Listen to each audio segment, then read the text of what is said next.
মাছ ছিল না কি রুদ্র আজকে বেরিয়েছে, বেশ ভালো লাগছে। তো বর এসছে, মাছ আনছে, তো আনছে, ফোন করলো, দাঁড়িয়ে আছে গেটের সামনে। এই মাছ আনতে বেরিয়েছি আমি, বাজারে মাছ আনতে বেরোচ্ছি, বাজারে নয়, আমার বর কিনে নিয়ে এসছে, তাই গেটের সামনে দাঁড়িয়ে আছে, তাই যাচ্ছি, দেখি কি মাছ কিনলো।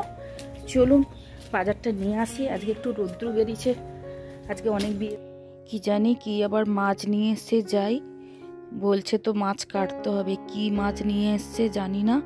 তো মাছটা নিয়ে বাড়িতে ঢুকি, আগে মাছটা নিয়ে নিই, তারপর দেখা যাবে কি মাছ নিয়ে এসছে আজকে।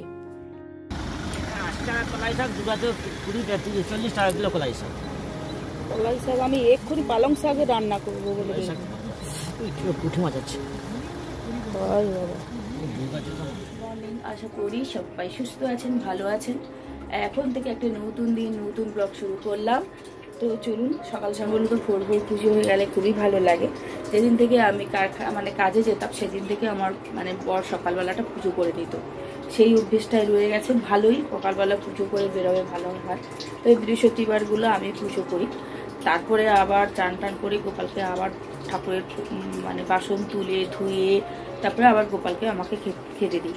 তো ভোরবেলা দেখবেন পুজো হয়ে গেলে একটা ধূপ জ্বললে ঘরটা খুব ভালো লাগে। ভোর ভোর আমি পুজো করতে পারি না, কারণ ভোরবেলা উঠে আগে বাসন মাজবো, কোনো সময় বাসনটা রাত্রে মেজে নিই, ঘর মুছবো, বিছানা গুছাবো, এটা ওটা করতে করতে না দেরি হয়ে যায়। তখন ওই সেই রান্নাবান্না করে বলেই দেরি, পুজো করবো কি পুজো করে রান্না করবো। কিন্তু ভোরবেলা ও একটা পুজো করে গেল, ওরও মন শান্তি, ঘরটায় একটা ধূপ জ্বললো, কি সুন্দর শান্তি। পরে আবার আমি ঠাকুরকে খেতে দেবো, আবার বাসন ধোবো, আবার সব কিছু করবো। আর বৃহস্পতিবারগুলো আমি পুজো করি, কারণ লক্ষ্মী চৈত্র ঘট করা ওগুলো তো ছেলেদের করতে নেই। তো এই জন্য ওইগুলো করতে পারে না, সেগুলো আমাকে করতে হয়। তাই জন্য আমার ভোরবেলা পুজো যেদিন ও করতে পারে না, যেদিন দেরি হয়ে যায়, বলে তোমরা করবে, সেদিন একটু রাগ অভিমান করি যে পুজোটা করে দিয়ে গেলে ভালো। কেন না, ভোরবেলা একটা সকালবেলা আমরা ঠাকুরকে দিয়ে দিনটা শুরু করলাম, পুজো হয়ে গেল, তারপর চা খেলাম, তারপর সব কিছু হলো, সেটাই মনের মধ্যে একটা শান্তি থাকে। তো চলুন এখন চা খেয়ে নিই, তারপরে পরে আবার বকবক করবো। এখন আপাতত চা করে চালটা ভুজিয়ে দিয়েছি, একটু পরে ভাত বসাবো, চা খেয়ে তারপর সবজি। এই ঘুমিয়েছিল আমি চা বসিয়েছি, উঠে চলে এসেছে। আর আরেকজন আমার যদি দেশি কুকুর, কি বলবো, মানুষের মতো সারাদিন সারাদিন তুমি ঘরের বাইরে রাখো, তুমি যা ইচ্ছা করো, কিন্তু রাত্রিবেলা রাত্রে দরজা খুলে ঘরের ভিতর ঘুমোবেই, এত জোরে জোরে দরজা ধাক্কা দেবে যে কোনো মতেই মেরে ধেরে বের কোনো মতেই তাকে যে সরে যায়, আর বাইরে থাক কোনো মতেই রাজি নয়, ঘুমোবেই। আমি যেখানে শুবো সেখানে নিচে ঘুমো, এমন অভ্যেস হয়ে গেছে। আরেকটা তো ওই জন্য আরেকটা কুকুর আছে, বাচ্চা কুকুর বাড়িতে, তার তো মারা গেল, আরেকজন আছে, তাকে ওই বাইরে বের করবো, ঘরটাই রেডি করি। তো 1 কাপ চা পুরোপুরি রেডি। আজ তো মেয়ে নেই, মেয়ে গেছে ভাইজির বাড়িতে, তাই আমাকেই পুরো চাটা খেতে হবে। চা খেয়ে দিয়ে বাইরে একদম চলে এলাম মাছ নিয়ে।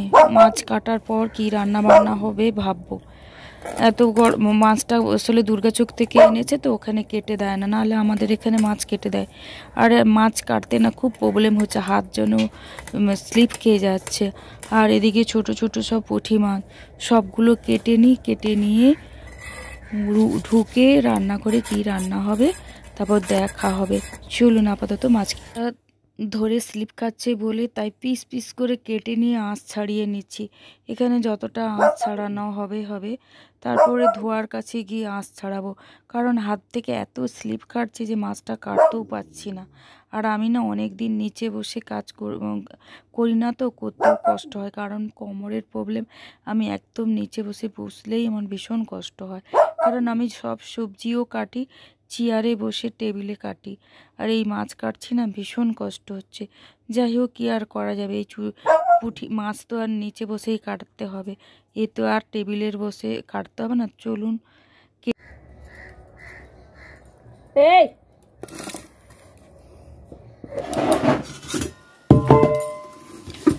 পালং শাকের তরকারি, চাচিলার তরকারি আর মাছের ঝোল। চাচিলাগুলো মটরশুঁটি করবেন, ছলা ভিজাতেই ভুলে গেছি আজকে। আর এই যে ভাত এখন বাড়বো, খাওয়া দাওয়া, মাছের ঝোলটা বাড়া হয়ে গেছে।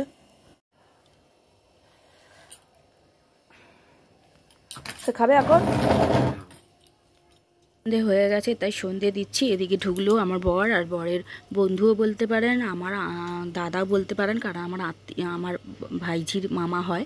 তো এদিকে বলে একটু মুড়ি মাখা, তাই মুড়ি মাখালাম, চা করলাম, এই বসে বসে খাবো।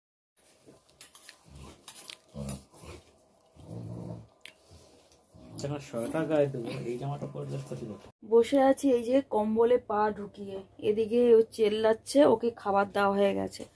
এখন 9:45 বাজে। ঘরে রান্না বান্না পুরো বন্ধ।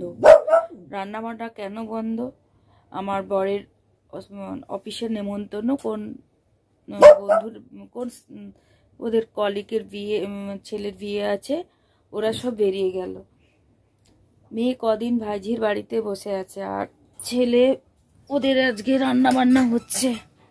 তো ছেলে বলল, মা তোমার জন্য, একার জন্য রান্না বান্না করতে হবে না, তাই রাত্রে আজ রান্না বান্না বন্ধ। তাই বসে আছি, ছেলে কখন খাবার আনবে তারপর খাবো। তাই বসে বসে ভাবছি কি, অনেক সেলাই করলাম, বসলাম, ছেলের ঘরে মশারি টাঙালাম, টাইম আর কাটছে না। আর আমার তো টিভি দেখতে ভাল লাগে না, মোবাইল বা কতবাই ঘাঁটি। তাই বলি আপনাদের সঙ্গে একটু কথা বলি। আর ও তো সমানেই চেল্লাচ্ছে। তো চলুন এখন রাখি, ছেলে কি খাবার দাবার আনে, খাওয়া দাওয়া খেয়ে তারপরে কি আনে তখন একদম দেখা করব, আপনাদের সামনে আসবো।